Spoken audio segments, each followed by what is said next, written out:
Have you ever wondered how your favorite apps manage to keep your data safe while giving you a seamless experience? Well, let's dive into a fascinating tech breakthrough: Zero Trust architecture. Zero Trust is all about security. It flips the traditional approach on its head. Instead of assuming that everything inside your network is safe, it requires verification from everyone trying to access resources. Yes, even if they're inside the organization. Imagine it like entering an exclusive club. Just because you have a membership doesn't mean you can waltz in without showing ID every single time. Now, why should you care?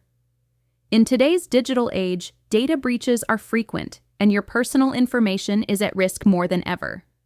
With Zero Trust, organizations are better equipped to protect sensitive data.